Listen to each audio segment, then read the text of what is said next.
नमस्कार दोस्तों।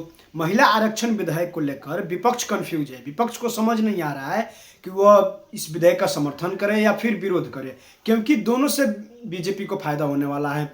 अब इसी बात को लेकर एक बहस के दौरान संगीत रागी ने कुछ बातें बोली, वो एक सुनने लायक था। साहिल जी, क्योंकि आप विपक्ष की बात कर रहे हैं और हम विपक्ष में बैठे, तो पहले मैं बता दूं कि कोई डर नहीं है। महिला आरक्षण बिल कांग्रेस पार्टी का, माननीय राजीव गांधी जी का, जो अब हमारे साथ नहीं है, उनका बहुत बड़ा सपना था और हम शुरू से इसके सपोर्ट में कभी विरोध नहीं करा। लेकिन आप याद करिए वो ऐतिहासिक 73rd और 74th amendments, years of consultation लगा राजीव गांधी जी की सरकार में, ईयर्स ऑफ कंसल्टेशन लगा, ईयर्स ऑफ डिस्कशन लगा। लेकिन यहाँ भारतीय जनता पार्टी अपने आप को ऐसी बुलडोजर सरकार समझ बैठी कि गरीबों के घर तो ये बुलडोज करती है, पर साथ ही साथ संविधान को लगातार बुलडोज कर देना चाहते हैं। मतलब मैं समझ नहीं पा रही हूँ कि 2011 का सेंसस आप 2029 का फ्यूचर तय करने के लिए कैसे लगा सकते हैं। ना ही आप सर्वदलीय बैठक की बात करते हैं। जब ऑपोजिशन लीडर्स आपको बोल रहे हैं कि आप बैठक बुलाइए, तो आप क्यों नहीं बुला रहे? अभी तो 2001 के सेंसस पे चल रहा है, 2021 का सेंसस नहीं हुआ है। 2011 के सेंसस पे करेंगे, 2021 के सेंसस के बाद भी करेंगे, तब भी आपको तकलीफ होगी। इसमें 850 सीटें तो संसद की हो जाएगी।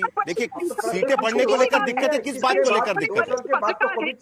साहिल भाई बड़े वरिष्ठ पत्रकार है, छोटी सी बात करें, क्योंकि आप ही मुझे बता दीजिए कि सेंसस पे इन्होंने मना कर दिया। 2026 आगे आज तक हुआ नहीं, कास्ट सेंसस इन्होंने पूरी तरह रिजेक्ट कर दिया था। लेकिन जैसे ही इनको लगा कि कुछ चुनावों में इन्हें फायदा मिल सकता है, इन्होंने पॉलिटिकल रिपैकेज करके कास्ट सेंसस भी बेच दिया। तो देखा जा रहा है कि किस प्रकार ये लोग लगातार एक डिक्टेटरशिप की तरफ जा रहे हैं। कोई डिस्कशन नहीं चाहते हैं, सर्वदलीय बैठक से भागते रहते हैं, कोई भी चर्चा नहीं चाहते हैं। मेंबर ऑफ पार्लियामेंट्स को आज तक कोई प्रपोजल इन्होंने सुनीता जी जवाब दीजिए, उसके बाद संगीत रागी जी के पास चलेंगे।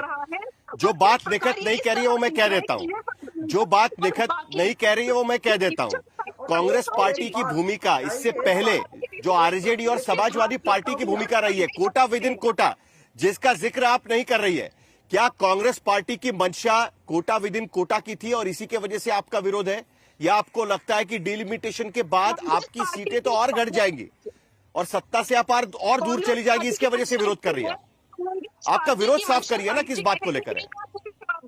एक लाइन में आपका जवाब दे रही हूँ। कांग्रेस पार्टी की मंशा ये है कि भारत के देशवासियों का जो फ्यूचर है वो 72 घंटों के स्पेशल सेशन में तय ना हो। ये बहुत बड़ी चीज है। 2011 के बेसिस पे अब आने वाले समय में भारतीय जितने भी हमारे भारत के लोग हैं उनका फेट डिसाइड मत करिए। संगीत रागी, वो गलत है। जो उन्होंने नहीं कहा वो मैंने कह दिया, जो उन्होंने नहीं कहा वो मैंने कहा। क्या आप मेरी बात से सहमत है कि कांग्रेस पार्टी का विरोध इस बात के वजह से है? साहिल, दरअसल कांग्रेस पार्टी चाहती ही नहीं है कि महिला आरक्षण लागू हो। और आपको ध्यान में होगा, जब यूपीए काल था तो हमेशा महिला आरक्षण बिल जो है वो सेशन जब लैप्स करने के लिए होता था तब वो लाया जाता था, हर बार कहा जाता था।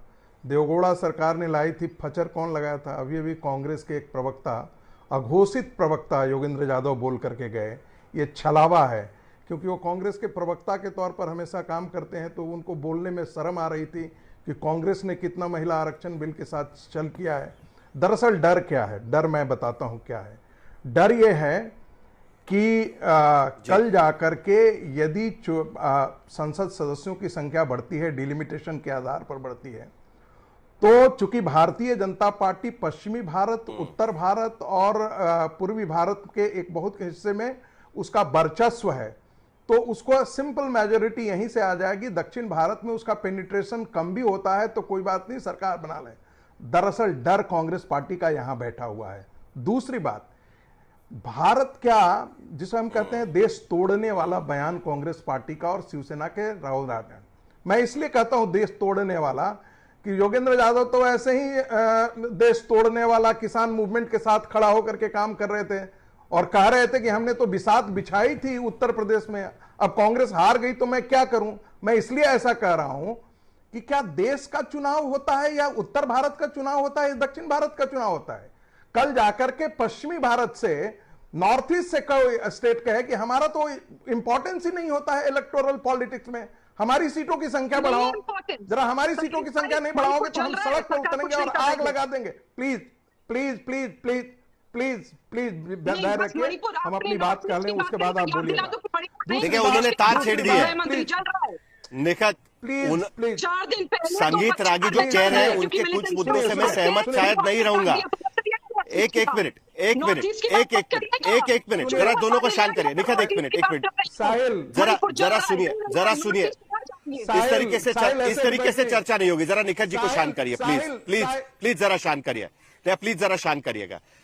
संगीत रागी जो कह रहे हैं उनकी कई बातों से शायद हम उनके बातों पर हम उनके साथ में नहीं होंगे, लेकिन एक बात जो उन्होंने छेड़ी है निखत, ये बात तो बिल्कुल सही है कि कहीं ना कहीं कांग्रेस पार्टी के मन में डर है कि उत्तर भारत में, हिंदी बेल्ट में, पश्चिम बेल्ट में अगर सांसदों की संख्या बढ़ेगी तो भारतीय जनता पार्टी को सिंपल मेजोरिटी मिल जाएगी। ये डर कहीं ना कहीं आपको सता रहा है। संगीत रागी आपकी बात खत्म करें, उसके बाद आशुतोष बात करेंगे। जी साहिल, मुझे अपनी बात, साहिल 1952 में ये क्या है, ये तरीका क्या है भाई, ये बदतमीजी का? हमने बीच में किसी का नहीं बोला। 1952 में डिलिमिटेशन हुआ था। नहीं, बोलिए आपकी आवाज आ रही है। नेहरू ने क्या गोरखधंधा किया था? 1962 में जब डिलिमिटेशन हुआ था तो गोरखधंधा किया था पंडित नेहरू ने। 1972 में डिलिमिटेशन हुआ था तो मिसेस गांधी ने गोरखधंधा किया था क्या? और अभी योगेंद्र यादव बोल करके गए 1931 के सेंसस पे आधार पर मंडल कमीशन लागू हो गया था, वो उनको परेशान नहीं कर रहा था, लेकिन अब 2011 के सेंसस पर उनको परेशानी होने लगती है। एक बात और देखिए, इस देश का बार बार कहा जाता है अनकॉन्स्टिट्यूशनल है। अरे अनकॉन्स्टिट्यूशनल तो यह है कि डिलिमिटेशन को आप काम करने नहीं दे रहे हैं, आप होने नहीं दे रहे हैं। आखिर इस रिप्रेजेंटेशन का आधार क्या है कि रफली ऑल द कॉन्स्टिट्यूएंसीज एक बात का जवाब, नंबर ऑफ पॉपुलेशन, आशुतोष है ना बेसिक। कुल मिलाकर संगीत रागी ने जो मुद्दा छेड़ दिया है उसका जवाब तो देना होगा। ये पॉलिटिकल डर है कि नहीं है, इस बात का तो जवाब देना होगा। क्या ये पॉलिटिकल? एक मिनट आता हूं संगीत रागी जी, जरा आज आशुतोष जी को भी पूछ लेते हैं। दोबारा आता हूं आपके पास। ये बात तो सही है कि नहीं है? मैं ये उम्मीद करता हूं कि मैंने किसी के बीच में नहीं बोला, इसलिए कोई मुझे डिस्टर्ब ना करे। 10 सेकंड साहिल, नहीं साहिल 10 सेकंड और, साहिल 10 सेकंड और, 10 सेकंड, बस 10 सेकंड। चलिए 10 सेकंड जल्दी से आजादी के समय जल्दी से चलिए। 9.4%। आजादी के समय मुसलमानों की जनसंख्या 9.4% थी, आज 18% हो गई है। उनको डिसएनफ्रेंचाइज करके उसी समय उस पर लाद दिया जाए ना। 1952 की जनसंख्या के आधार पर उनको वोटिंग का राइट होना चाहिए ना। बड़ा डिस्प्रपोर्शनेट उनका रफ्तार बढ़ा है। एक के बाद 14 बच्चे पैदा करके उनकी जनसंख्या बढ़ गई है। कल जाकर के भी सवाल उठ कर आपको इसमें भी मुसलमान दिखने लग गए हैं संगीत रागी जी, इसमें भी आपको मुसलमान दिखने लग गए हैं। कहां से आपको कहीं से घूम कर आपको उसमें भी कहीं ना कहीं धर्म देखने लग जाता है। चलिए आशुतोष जवाब दीजिएगा। चलिए संगीत रागी का कोई बात नहीं, संगीत रागी ने जो कहा उस मुद्दे का जवाब मिलना जरूरी है। चलिए आशुतोष। मैंने किसी के बीच में नहीं बोला, इसलिए मैं सबसे गुजारिश करता हूं कि मेरे बीच में कोई ना बोले तो अच्छा रहेगा। ये जो कोशिश है सरकार की, दरअसल ये कोशिश देश की एकता और अखंडता को धक्का पहुंचाने की कोशिश है। मैं अभी एमके स्टालिन का बयान, इंटरव्यू, बहुत लंबा चौड़ा इंटरव्यू उन्होंने इंडियन एक्सप्रेस को दिया है।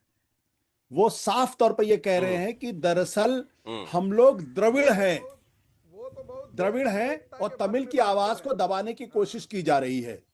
और अभी थोड़ी देर पहले जो संगीत रागी ने कहा कि डर ये है कि उत्तर भारत और पश्चिम भारत, मैं साहिल में डिबेट छोड़ के उठ जाऊंगा।